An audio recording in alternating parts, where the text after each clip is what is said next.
ഇപ്പോൾ സൂര്യ സുജി നമുക്കൊപ്പം ചേരുകയാണ്. ഇപ്പോൾ സൂര്യ നിലവിൽ എവിടെയാണ് നിൽക്കുന്നത്? എന്താണ് അവിടുത്തെ ഒരു സാഹചര്യം?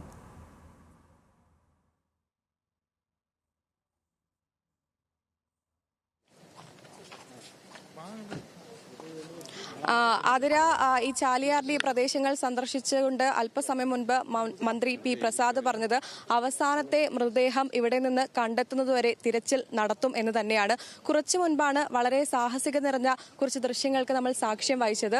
ഒരു കരയിൽ നിന്ന് മറ്റൊരു കരയിലേക്ക് മൃതദേഹവുമായി ചങ്ങാടത്തിൽ വന്ന ഡിവൈഎഫ്ഐ പ്രവർത്തകരാണ്. ഇവരാണ് ആ രക്ഷാദൌത്യത്തിൽ ഉണ്ടായിരുന്നത്. എവിടെ നിന്നായിരുന്നു നിങ്ങൾ ഈ മൃതദേഹം കണ്ടെത്തിയത്? പ്ലാന്റേഷന്റെ ഒക്കെ ഏകദേശം ഒരു മുകളിൽ നിന്ന് ഒരു 2-3 കിലോമീറ്റർ അപ്പുറത്തുനിന്ന് ഏറ്റിങ്ങോട്ട് പോകുന്നത്.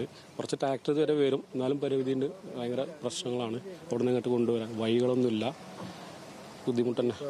നമ്മൾ കുറച്ച് ദിവസം മുമ്പ് ഈ ചാക്കിൽ കെട്ടി തോളിൽ ചുമന്നുകൊണ്ട് മൃതദേഹങ്ങൾ കൊണ്ടുവരുന്ന കാഴ്ചകൾ കണ്ടു. ഇതിപ്പോൾ ഒരു കരയിൽ നിന്ന് മറ്റൊരു കരയിലേക്ക് ചങ്ങാടത്തിൽ കൊണ്ടുവന്ന് അത് കയറ് കെട്ടിയാണ് നിങ്ങൾ കൊണ്ടുവന്നത്. അത് എത്രത്തോളം ബുദ്ധിമുട്ടായിരുന്നു? ചങ്ങാടത്തിന്റെ ഒരു പരിമിതി ഇന്നുള്ളത് നല്ല ഒഴുക്കാണെന്ന്. നല്ല ഒഴുക്കിന്റെ കാരണം വെള്ളം കുറഞ്ഞതാണ്. കാരണം ഈ ചാലിയാറിന്റെ ഇവിടെയുള്ളൊരു പ്രശ്നം അടിയിൽ മണൽ കുറവാണ്, വെള്ളാരം കല്ലുകളും പാറകളുമാണ്. അപ്പോൾ അതുകൊണ്ട് തന്നെ ഒഴുക്ക് കൂടുമ്പോൾ ചങ്ങാടത്തിന്റെ നമുക്ക് കൺട്രോൾ ചെയ്യാൻ കഴിയാത്തൊരു സാഹചര്യം. അതാണ് ഇന്നിങ്ങനെ ഒരു പെട്ടെന്ന് ചാടി പിടിക്കേണ്ട പ്രശ്നമുള്ളത്. അങ്ങനെ വീണ് കഴിഞ്ഞിരുന്നെങ്കിൽ മൃതദേഹത്തോടു കൂടെ ഒരു നമുക്കൊരു പ്രശ്നമുണ്ട്. അത് മൃതദേഹം ഉൾപ്പെടെ പിന്നെ വീണ്ടും നമുക്ക് എടുക്കുക എന്നത് അനായാസമായി ഒരു പ്രയാസമുണ്ട്. ഏതായാലും എന്ത് പ്രതിസന്ധി ഉണ്ടെങ്കിലും എത്ര ബുദ്ധിമുട്ടാണെങ്കിലും നമ്മുടെ പ്രിയപ്പെട്ട കൂടപ്പറപ്പുകളുടെ മൃതശരീര ഭാഗങ്ങൾ ഈ ചാലിയാറിന്റെയോ ഈ ഫോറസ്റ്റിന്റെയോ ഏതെങ്കിലും പരിസരത്ത് മനുഷ്യസാധ്യമായി എല്ലാ കാര്യവും ചെയ്ത് അത് നമ്മൾ കണ്ടെടുക്കുക തന്നെ ചെയ്യും. അതിനകത്ത് അത് കഴിയുന്നതുവരെ നമ്മുടെ ഡിവൈഎഫ്ഐ യൂത്ത് ബ്രിഗേഡിന്റെ പ്രവർത്തനം ഇവിടെ തുടരും എന്നതിലൊരു സംശയവുമില്ല. ഇപ്പം 3 ദിവസത്തെ ഞങ്ങളുടെ ബ്രിഗേഡ് ടീം ചിലർക്കെല്ലാം പരിക്ക് വന്നതിന്റെ ഭാഗമായിട്ട് ഇന്ന് വേറെ ഒരു പുതിയ ടീം ഉൾപ്പെടെ ഇതിനകത്തുണ്ട്. എല്ലാവരും ട്രെയിൻഡ് ആണ്, മറ്റു പ്രയാസങ്ങളൊന്നുമില്ല. നീന്തൽ ഉൾപ്പെടെയുള്ള കാര്യങ്ങൾ അറിയുന്നവരാണ്. ഈ ചാലിയാറിനെയും നല്ല പരിചയമുള്ള ആളുകളാണ്. അതുകൊണ്ട് സാധാരണഗതിയിൽ അത്തരം ഇൻസിഡന്റിനൊന്നും പ്രയാസം ഇല്ലാതെ നമുക്കിത് കൈകാര്യം ചെയ്യാൻ കഴിയും. പിന്നെ അപ്പുറത്തുനിന്ന് ലിഫ്റ്റ് ചെയ്യുമ്പോഴുള്ള ചില പ്രയാസങ്ങളും കാര്യങ്ങളൊക്കെ ഇപ്പോഴും നിലനിൽക്കുന്നുണ്ട്. ഏതായാലും അതൊന്നും ഒരു പ്രതിസന്ധിയല്ല.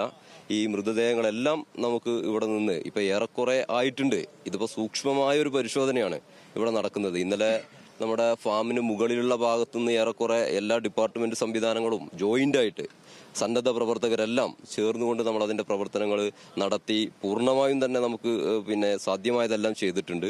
ഇനി അവിടുന്ന് താഴോട്ടാണ് ഇന്നത്തെ പ്രവർത്തനം ആരംഭിച്ചിട്ടുള്ളത്. അത്തരം പ്രവർത്തനങ്ങൾ പരിക്ക് പറ്റിയെന്ന് പറയുന്നുണ്ട്. നേരത്തെ ഈ രക്ഷാദൌത്യത്തിന് പോയപ്പോൾ ഇദ്ദേഹത്തിന്റെ കാലിലൊക്കെ നമുക്ക് കാണാം പരിക്ക് പറ്റിയിട്ടുണ്ട്. എന്നിട്ട് വീണ്ടും അങ്ങോട്ടേക്ക് പോകുമെന്ന് തന്നെയാണ് പറയുന്നത്, അല്ലേ? വീണ്ടും പോകും. അത് എത്ര ലാസ്റ്റ് വരെ ഉള്ളത് പോയിക്കൊണ്ടിരിക്കും. മന്ത്രി പറഞ്ഞതുപോലെ തന്നെ അവസാനത്തെ മൃതദേഹം ഇവിടെ നിന്ന് തിരഞ്ഞ് കണ്ടെത്തും വരെ ഈ തിരച്ചിൽ തുടരുമെന്ന് തന്നെയാണ്. ആദ്യ ദിവസം മുതൽ തന്നെ ഈ തിരച്ചിലിന് ഏറ്റവും കൂടുതൽ നേതൃത്വം നൽകിയത് ഈ മലപ്പുറത്തുള്ള ഡിവൈഎഫ്ഐ പ്രവർത്തകരാണ്. ഡിവൈഎഫ്ഐയുടെ ജില്ലാ പ്രസിഡന്റാണ് നമ്മളോടൊപ്പം സംസാരിച്ചത്. ഇതാണ് ഇവിടെ നിന്ന് നമുക്ക് പറയാൻ പറ്റുന്ന വിശദാംശങ്ങൾ. ആതിര. ശരി, ചാലിയാറിലെ തിരച്ചിലിലാണ് ഇപ്പോൾ ഒരു മൃതദേഹം ലഭിച്ചത്. അതിസാഹസികമായി ഒരു കൂട്ടം യുവാക്കൾ, ഡിവൈഎഫ്ഐ പ്രവർത്തകർ, മലപ്പുറത്ത് നിന്നുള്ള ആ യുവാക്കളാണ് ചങ്ങാടത്തിൽ കയറ്റി കയർ ഉപയോഗിച്ച് കൂട്ടമായി വലിച്ച് അത്യന്തം സാഹസികമായി ഈ മൃതദേഹം കരയിലെത്തിച്ചത്. ആ ദൃശ്യങ്ങളാണ് പ്രേക്ഷകർ കണ്ടത്.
സൂര്യ സുജിയിലേക്ക് വീണ്ടും നമ്മൾ പോവുകയാണ്. സൂര്യ, ഈ ദൃശ്യങ്ങളിൽ നിന്ന് തന്നെ വളരെ വ്യക്തമാണ്, അത്യന്തം വെല്ലുവിളികൾ നിറഞ്ഞതും ഒപ്പം വളരെ ദുഷ്കരവുമായ ഒരു രക്ഷാപ്രവർത്തനമാണ് ഇപ്പോൾ ചാലിയാറിൽ നടക്കുന്നത്. ഈ യുവാക്കളെല്ലാം അവരുടെ ജീവൻ പണയം വെച്ചാണ് ഇത്തരത്തിലൊരു രക്ഷാപ്രവർത്തനവുമായി മുന്നോട്ട് പോകുന്നത്. ഇതുവരെ നമുക്ക് എത്ര മൃതദേഹങ്ങളാണ് ചാലിയാറിൽ നിന്ന് ലഭിച്ചിരിക്കുന്നത് ഇന്നത്തെ ഒരു ദിവസം? ഇന്ന് രാവിലെ 7 മണി മുതലാണ് ഈ തിരച്ചിൽ ആരംഭിച്ചത്. ചാലിയാറിന്റെ വിവിധ പ്രദേശങ്ങളിലായി ഇന്ന് പ്രധാനമായും ഈ വനം കേന്ദ്രീകരിച്ചുള്ള തിരച്ചിലാണ് നടത്തുന്നത്. അതിനായി പ്രത്യേക സംഘം ഹെലികോപ്റ്റർ മാർഗം ഇവിടെ എത്തി. അവരാണ് ഈ വനത്തിൽ പ്രധാനമായും തിരച്ചിൽ നടത്തുന്നത്. അതായത് കഴിഞ്ഞ ദിവസം തിരച്ചിൽ നടത്തിയ ഈ പ്രദേശത്ത് സൂക്ഷ്മമായുള്ള തിരച്ചിലാണ് ഇന്ന് നടത്തുന്നത്. ഇന്ന് ഈ രാവിലെ മുതലുള്ള തിരച്ചിൽ ഈ സമയം ഈ ഒരു 3 മണിയാവും വരെ 9ഓളം മൃതദേഹങ്ങളാണ് ലഭിച്ചത്. ഇതിൽ മൃതദേഹങ്ങളുമുണ്ട്, ഈ ഭാഗങ്ങളുമുണ്ട്, അതായത് ശരീര ഭാഗങ്ങളും ഇതിൽ ഉൾപ്പെട്ടിട്ടുണ്ട്. മൃതദേഹങ്ങളാണ് ലഭിച്ചത്. ഇതിൽ മൃതദേഹങ്ങളുമുണ്ട്, ഈ ഭാഗങ്ങളുമുണ്ട്, അതായത് ശരീര ഭാഗങ്ങളും ഇതിൽ ഉൾപ്പെട്ടിട്ടുണ്ട്. ശക്തമായ മഴ ഇടവിട്ട് പെയ്യുന്നുണ്ട്. ആ ഒരു സാഹചര്യം നിലനിൽക്കുന്നത് കൊണ്ട് തന്നെ ഈ ജലനിരപ്പ് ക്രമാതീതമായി ഉയരുന്നുണ്ട്. കുത്തൊഴുക്ക് വലിയ രീതിയിൽ കൂടുന്നുണ്ട്. നമ്മൾ നേരത്തെ കണ്ട ദൃശ്യങ്ങളിൽ ഈ കുത്തിയൊലിക്കുന്ന പുഴയിലൂടെ ചങ്ങാടത്തിൽ കയറ്റി കയർ ഉപയോഗിച്ച് ഇവർ മൃതദേഹത്തെ ഒരു കരയിൽ നിന്ന് മറ്റൊരു കരയിലേക്ക് കൊണ്ടുവരുന്ന ദൃശ്യങ്ങൾ നമ്മൾ കണ്ടതാണ്. അത്തരത്തിൽ സാഹസികമായി തന്നെയാണ് ഈ ഡിവൈഎഫ്ഐ പ്രവർത്തകർ മാത്രമല്ല മറ്റ് എല്ലാ സന്നദ്ധ സംഘടനകളും, ഈ കക്ഷി രാഷ്ട്രീയ ഭേദമന്യേ എല്ലാവരും ഈ രക്ഷാപ്രവർത്തനത്തിന്റെ ഭാഗമാകുന്നുണ്ട്. അതുകൊണ്ട് തന്നെ ഇത്തരത്തിലുള്ള പ്രതികൂല സാഹചര്യങ്ങളിലടക്കം ഈ മൃതദേഹത്തിനായുള്ള തിരച്ചിലാണ്. നേരത്തെ മന്ത്രി പി പ്രസാദ് സൂചിപ്പിച്ചതുപോലെ ഇവിടെ നേവിയുടെ ഹെലികോപ്റ്റർ ഉണ്ട്. കുറച്ച് സമയങ്ങൾക്ക് ഉള്ളിൽ തന്നെ ഈ പോലീസിന്റെ ഭാഗത്തു നിന്നുള്ള ഒരു ഹെലികോപ്റ്റർ കൂടി ഇവിടെ എത്തും എന്നാണ് അദ്ദേഹം പറഞ്ഞിട്ടുള്ളത്. വരും ദിവസങ്ങളിലും ഈ തിരച്ചിൽ തുടരും. ഇന്ന് മാത്രമായുള്ള തിരച്ചിൽ 9ഓളം മൃതദേഹങ്ങളാണ് കണ്ടെത്തിയിട്ടുള്ളത്. ഇപ്പോൾ വിവിധ ടീമുകളായിട്ടാണ് തിരച്ചിൽ നടത്തുന്നത്. അഗ്നിരക്ഷാ സേനാംഗങ്ങളുടെ ഒരു വിഭാഗമുണ്ട്, റവന്യൂ ഡിപ്പാർട്ട്മെന്റ്, അതുപോലെ സന്നദ്ധ സംഘടനകൾ, ഇത്തരത്തിൽ അതുപോലെ തന്നെ ഈ ആദിവാസി ആളുകളുടെ ഒരു കൂട്ടമുണ്ട്. അത്തരത്തിൽ ഈ ആളുകളെല്ലാം തന്നെ വിവിധ ഗ്രൂപ്പുകളായി ചേർന്നാണ് ഈ തിരച്ചിൽ നടത്തുന്നത്. അപ്പോൾ പോയ ആളുകളിൽ പലരും മൃതദേഹം ലഭിച്ചു എന്നുള്ളൊരു വാർത്ത ഈ പോലീസുമായി കമ്മ്യൂണിക്കേറ്റ് ചെയ്യുന്നുണ്ട്. അതുകൊണ്ട് തന്നെ പല സ്ഥലങ്ങളിൽ നിന്നായി മൃതദേഹം ലഭിച്ചു എന്ന് പറയുന്നുണ്ട്. എന്നാൽ ഈ കരയിലേക്ക് കൊണ്ടുവരുമ്പോൾ മാത്രമേ, അല്ലെങ്കിൽ മൃതദേഹം ആംബുലൻസിലേക്ക് കയറ്റുമ്പോൾ മാത്രമേ നമുക്ക് അതിന്റെ എണ്ണം എത്രയാണെന്ന് കൃത്യമായി പറയാൻ സാധിക്കുകയുള്ളൂ. ഏതായാലും ഇതുവരെയായും 9ഓളം മൃതദേഹങ്ങളാണ് ലഭിച്ചത്. ഈ നിലമ്പൂർ ജില്ലാ ആശുപത്രിയിൽ 170ഓളം മൃതദേഹങ്ങൾ നേരത്തെ ഉണ്ടായിരുന്നു. അത് രാവിലത്തെ കണക്കാണ്. ഒപ്പം ഈ 9 മൃതദേഹങ്ങളും അതിന്റെ കൂടെ കൂടുന്നുണ്ട്.